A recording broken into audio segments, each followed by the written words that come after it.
organization that we're trying to get a sound barrier wall along I-20 West, and we've worked with we've contacted GDOT and without a whole lot of success. But basically, what we've done, we're looking at, I was just talking with me on the way in. I live about 3 blocks from I-20. And I-20, if you look at where the highway is, we're actually about 10, I'll say about 30 feet from the highway. And cars are coming through there, 80, 90 miles an hour sometimes. And the only thing that we have is a fence to protect us from someone coming through and just destroying our community and, hurting our kids and the rest of the community. And we wanted to share, our concerns about that.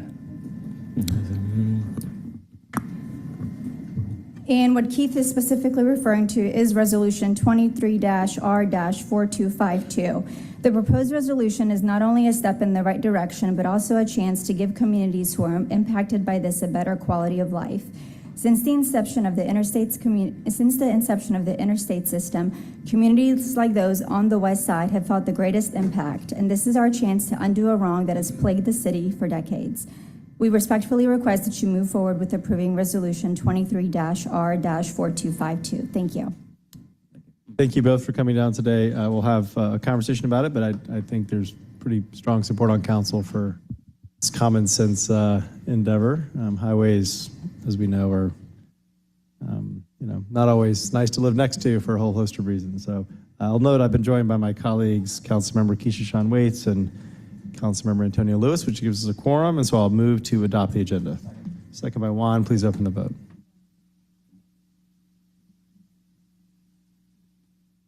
Waits says aye. The vote is open.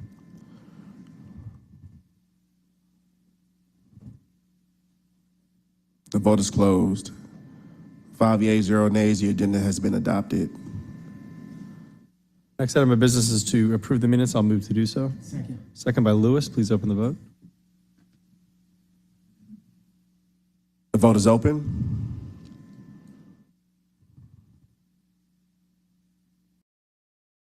The vote is closed. 5 yeas, 0 nays. The minutes have been approved.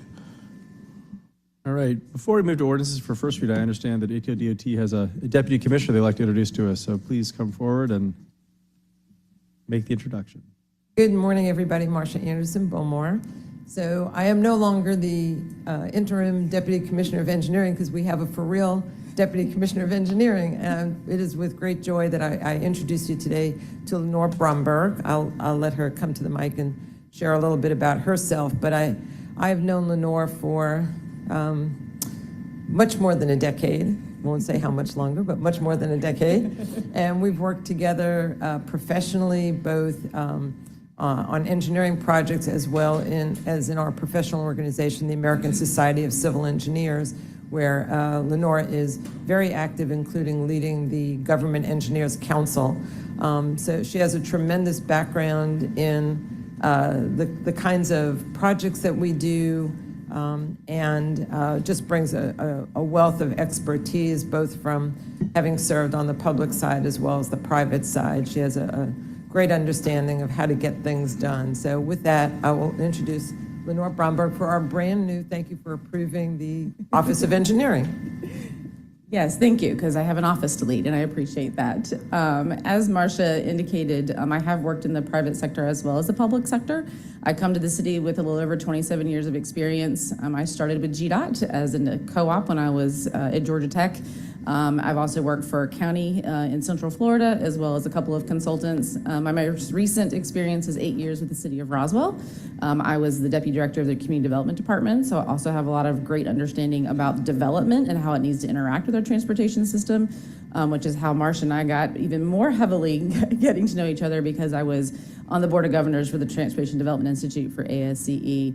Really looking to make sure that we're looking at sustainable transportation development everywhere, not just here within the city of Roswell. So I'm excited to be here, or city of Atlanta, and I appreciate Marcia's support. Thank you. Thank you for the introduction. We look forward to working with you. Go Jackets. All right, ordinances for first read. Mr. Johnson. Item number, Please, I want to acknowledge Councilmember Marcy Collier Overstreet, who has joined us as well. item number 1, 23-0-1569, an ordinance by Transportation Committee authorizing the mayor or his designee to execute amendments to revive, extend, and ratify services rendered in connection with the wireless master network agreement approved by under Resolution 05R1767 on behalf of the Department of Aviation on a month-to-month basis for a term not to exceed 36 months retroactively effective November 1st, 2022 through October 31st, 2025 in accordance with Section 2-1163, subsection C of Article 10, Procurement of Real Estate Code of the City of Atlanta Code of Ordinances and for other purposes. Item number 2, 23-0-1570, an ordinance by Transportation Committee authorizing the City of Atlanta to donate $10,000.00 to the Little Five Points Community Improvement District on behalf of the Atlanta Department of Transportation to be used for the Davis Plaza Bikeway Project and authorizing the mayor or his designee to execute a memorandum of understanding with the Little Five Points Community Improvement District for donation and use of such funds and for other purposes. This takes us to our regular agenda, Section G, ordinance for second reading. Mr. Chair, this item will need to be substitute. Can we have a motion to bring forth a substitute? So moved. Is there a second? Second by Juan. Please open the vote. Yes. The vote is open.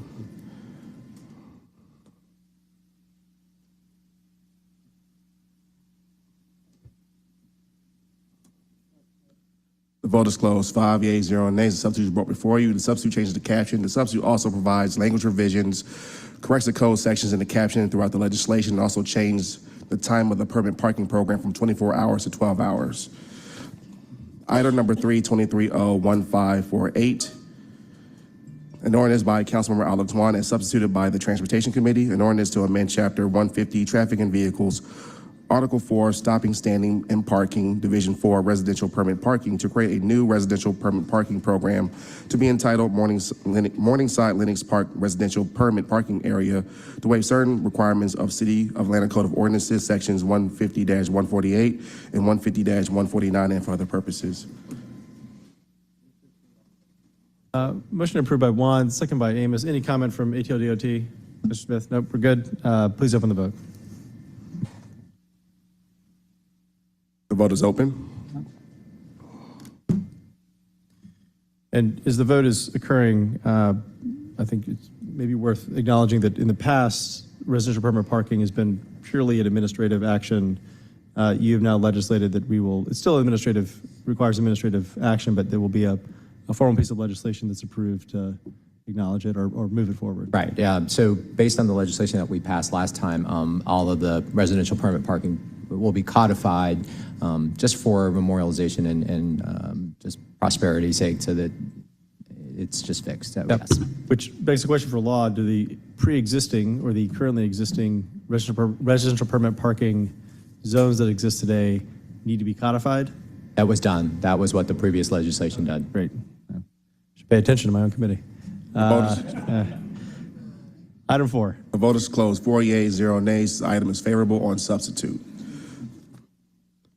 Item number 4, 23-0-1553, an ordinance by Council Members Jason Winston and Liliana Bakhtiari authorizing the Chief Financial Officer to amend the fiscal year 2024 intergovernmental grant fund budget by adding an amount not to exceed $250,000.00 to anticipations and appropriations for the reconfiguration of Bill Kennedy Way between the Atlanta Beltline East Side Trail and the Atlanta Beltline South Side Trail on behalf of the Atlanta Department of Transportation and for other purposes. Move to approve. Second by Lewis. Please open the vote.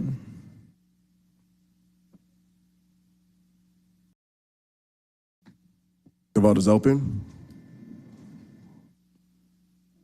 The vote is closed. 6 yeas, 0 nays. This item is favorable. If I may, before we move forward, this references some GDOT LMIG funds. I recall a meeting we had 2 or 3 cycles ago where there was an indication that there's LMIG funds that need to be designated per district. Have those conversations been had with district council members? No one's talked to me about it in District 2. Can you take the mic, Mr. Moore, and just tell us where we are on LMIG funds that have been set aside for repaving and designation of those funds? So in terms of Greg Moore, Deputy Commissioner for Capital Delivery, ATL-DOT, with respect to the prior comments about the LMIG funds and resurfacing, we had prior just done appropriations for, I believe, FY '23 was the last one we did. And so right now we're going through the programming to do resurfacing for FY '22 and '23. Right now we're finishing FY '21. Commissioner and I are actually meeting this week and meeting also with DCO ATA to review the plan for how we're going to do paving going forward for resurfacing, to look at a holistic city approach, which is what I've been discussing. If there are streets that we would like to submit to you for consideration for LMIG paving, can we do so? Should we do so? When should we do so? Yes, sir, you can. Yeah. All right, I'll take that to mean as soon as possible. So All right. colleagues are on notice.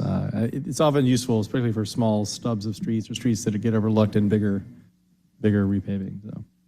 Yeah, so we're looking at both the approach to the small streets along with the bigger streets, trying to look, again, at a holistic city approach. So trying to get the mayor's desire to resurface the city, so. Excellent. Thank you. Sir. Mr. Johnson. This takes us to Section H, resolutions. Mr. Chair, if there is no objection from the committee, can we take items 5, 6, 8, 9, and 14 together? Please as a block? proceed. These are for the installation of stop signs. Item number 423R 4247, a resolution by Councilmember Byron D. Amos requesting the mayor or his designee to make the intersection of Jones Avenue Northwest and Sunset Avenue Northwest an always stop control intersection, to request the Atlanta Department of Transportation to install stop signs at the intersections and for other purposes. Item number 6, Item number 623R 4248, a resolution by Councilmember Byron D. Amos requesting the mayor or his designee to make the intersection of Neal Street Northwest and Sunset Avenue Northwest an always stop control intersection, to request the Atlanta Department of Transportation to install stop signs at the intersections and for other purposes. Item number 8, 23R 4253, a resolution by Councilmember Jason Dozier requesting the mayor or his designee to make the intersection of Matthew Street Southwest and Joseph V. Lowry Boulevard Southwest an always stop control intersection, to request the Atlanta Department of Transportation to install stop signs at the intersection and for other purposes. Item number 9, 23R 4254, a resolution by Councilmember Jason Dozier requesting the mayor or his designee to make Hall Street and Richland Road Southwest an always stop control intersection, to request the Atlanta Department of Transportation to install stop signs at the intersection and for other purposes. Item number 14, 23R 4265, a resolution by Councilmembers Matt Westmoreland and Mary Norwood requesting the mayor or his designee to make the intersection of Haven Ridge Drive Northwest and Woodward Way Northwest an always stop control intersection, to request the Atlanta Department of Transportation to install stop signs at the intersections and for other purposes. Mr. Smith. Good morning, Council. Alan Smith, Deputy Commissioner, ATL DOT, TIM Division. We support the legislations. Great, I'll move to approve. Is there a second? Second by Amos. Please open the vote. The vote is open.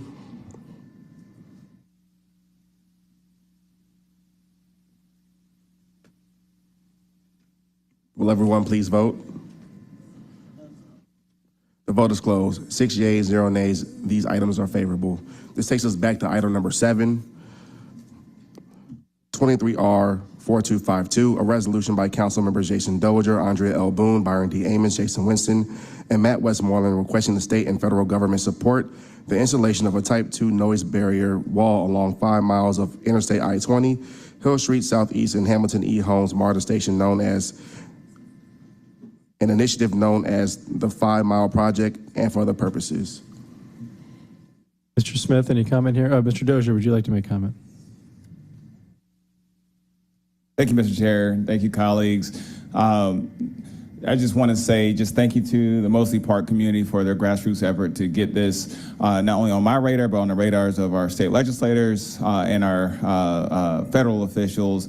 As was stated in the caption, this is an effort to retrofit I-20 along from Hamilton Holmes MARTA station to Hill Street for what they call Type 2 noise barriers. If y'all see the projects happening on 285 or with Georgia 400, those communities are getting noise barriers installed as part of those expansion efforts, but communities that were demolished 50, 60 years ago to build I-20 to separate communities never had that luxury. If you're ever over there, either in the Mosley Park community or in Westview or in Dixie Hills, the separation between I-20 and residential homes is typically just a chain link fence. And I know I have some very active community members from my communities who are here to share, who can talk about how even that chain link fence has taken years to get repaired. And when you have cars going 90 miles an hour next to residential communities, it's dangerous. And the fact that you can barely even talk to your neighbors, talk to your community members when you're over there,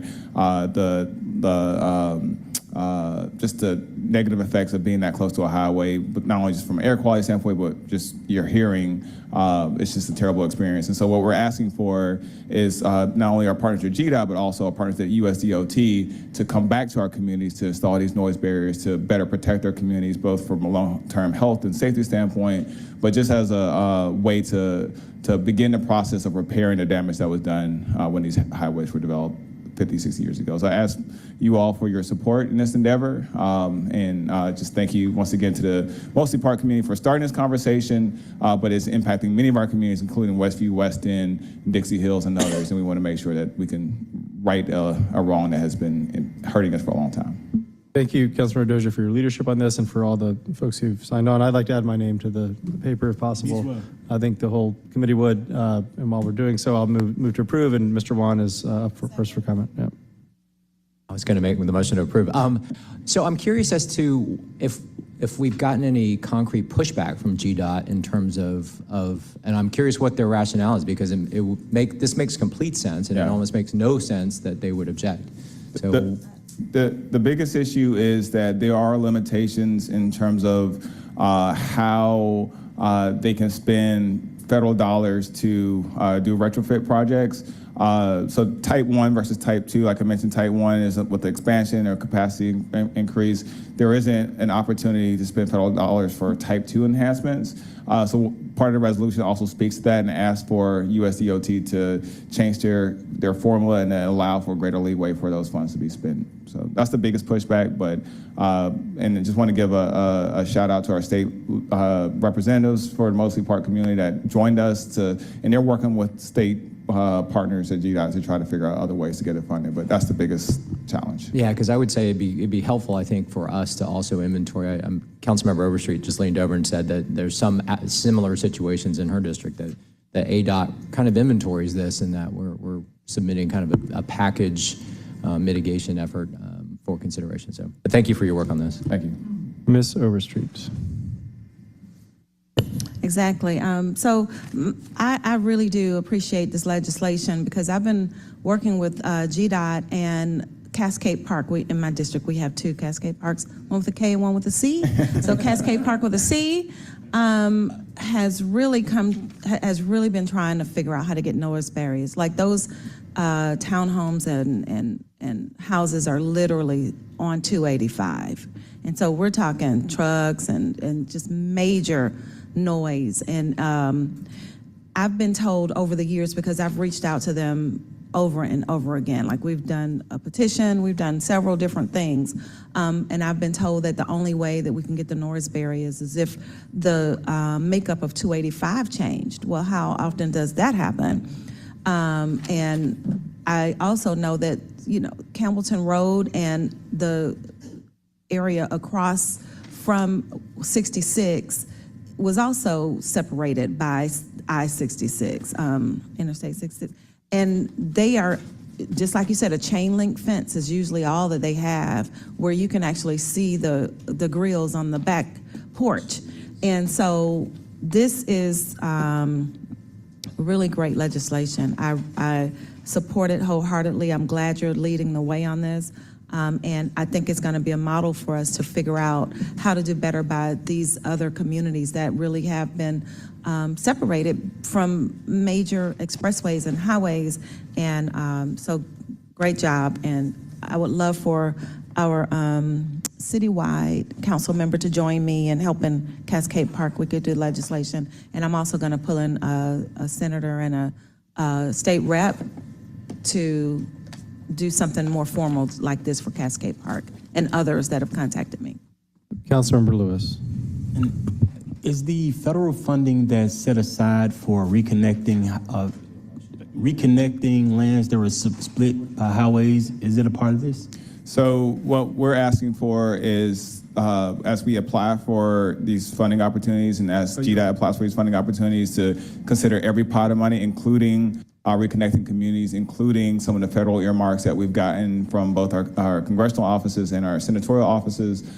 So yes, but that's something that we're asking not only, and this is why we're doing this as a resolution, saying the city of Atlanta is asking for us to get all hands on deck on this issue, because I know our individual offices have worked with the administration, have talked with our various state and federal officials to advocate for these projects, but having a legislative action helps put more oomph behind that request.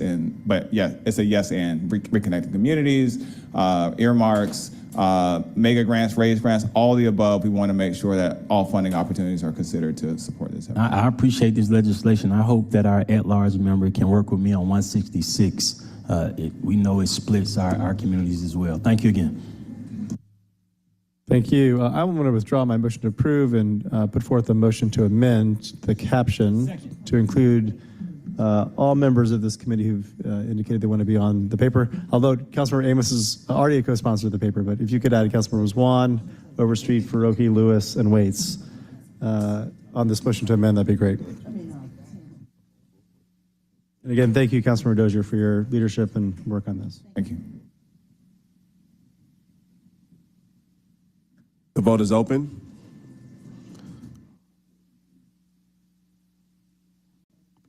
The vote is closed. 6 yeas, 0 nays. The item is amended.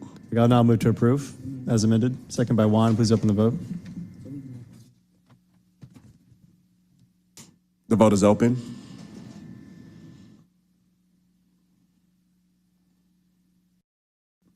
Will everyone please vote? The vote is closed. 6 yeas, 0 nays. This item is favorable as amended. Thank you, colleagues. This item is a due referral and will be referred to today's Finance Executive Committee meeting.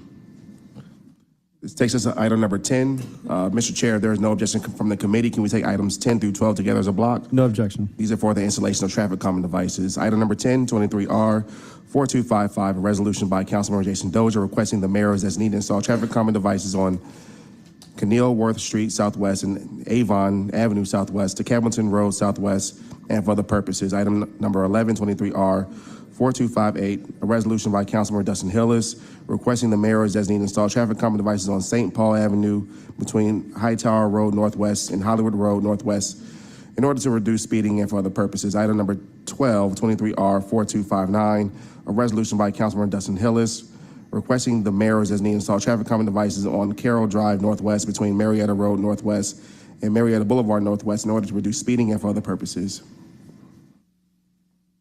Mr. Smith. Alan Smith, DOT Deputy Commissioner, Tim Division. We support these legislations. Motion approved by Juan, second by Faroki. Please open the vote. The vote is open.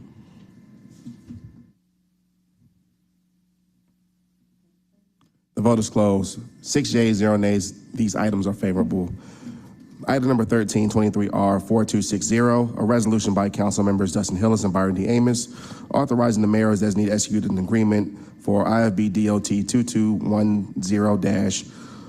2210-1230130 unpaid roads phase 1 with Precision 2000 Incorporated on behalf of the Atlanta Department of Transportation for a term of 2 years with 0 renewal options in an amount not to exceed $2,398,838.76.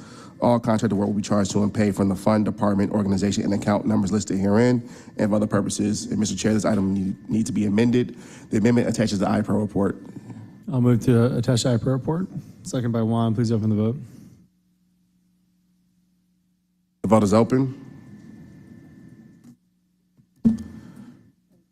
The vote is closed. 6 yeas, 0 nays. This item is amended. I will move to approve. Any comment from DOT on this one? Nope. Okay. Move to approve. Second by Amos. Please open the vote. The vote is open.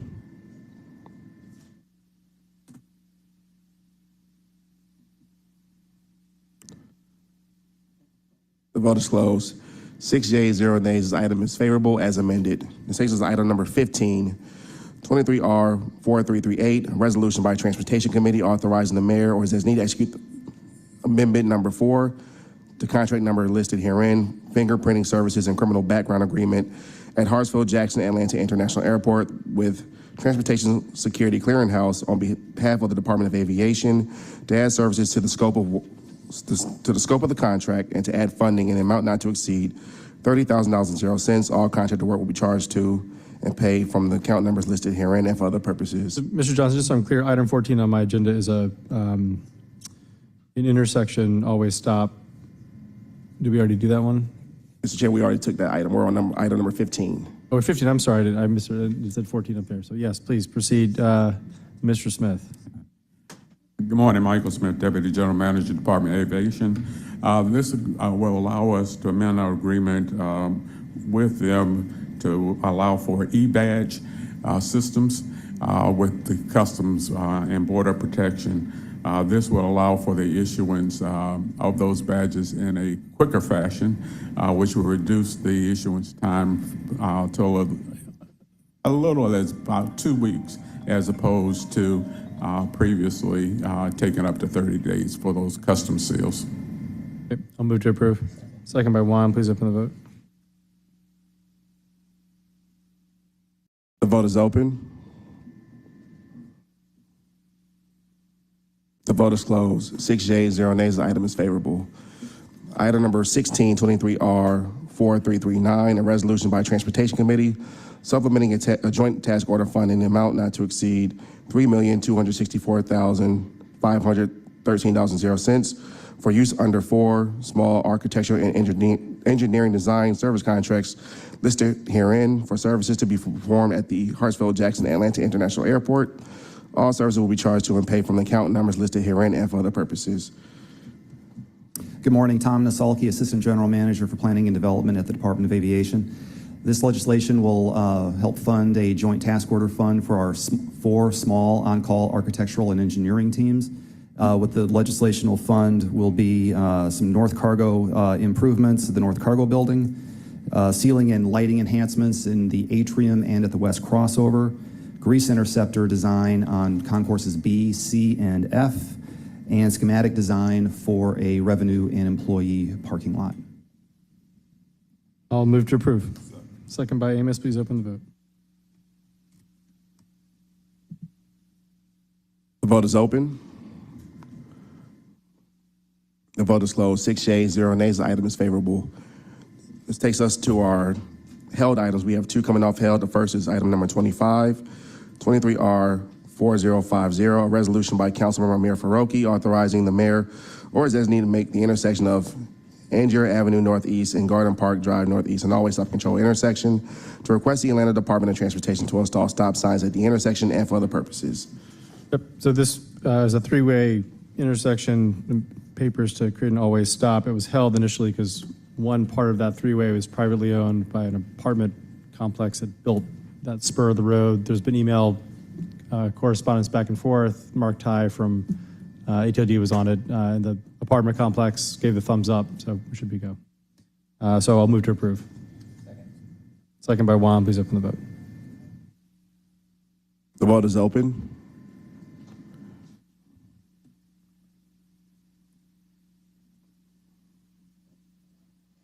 The vote is closed. 6 yeas, 0 nays. The item is favorable.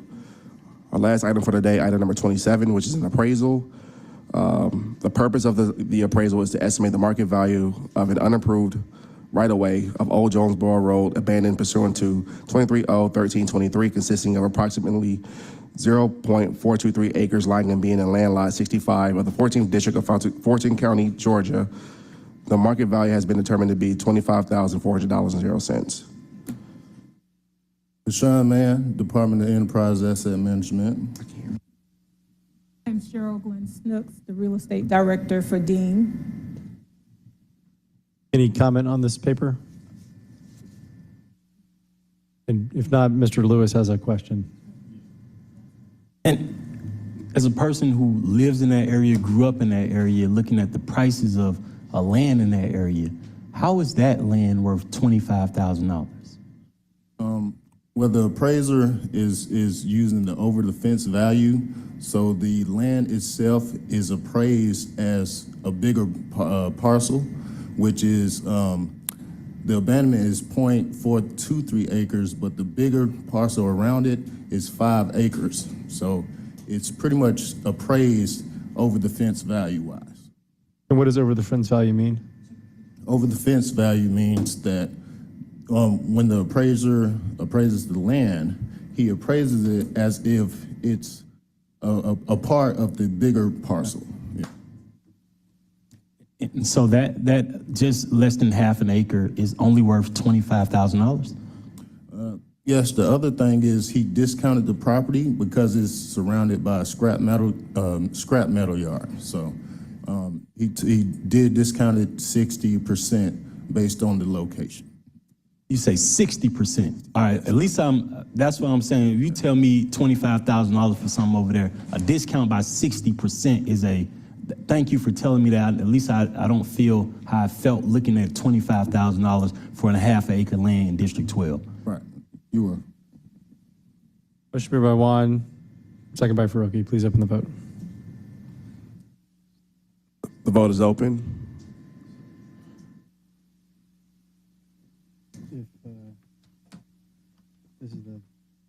Will everyone please vote?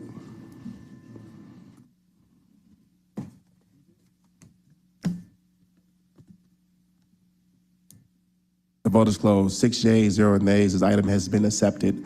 Mr. Chair, that concludes our legislative items for today. All right, look at that. We sprinted through this meeting today. Any comments from my colleagues? Ms. Overstreet.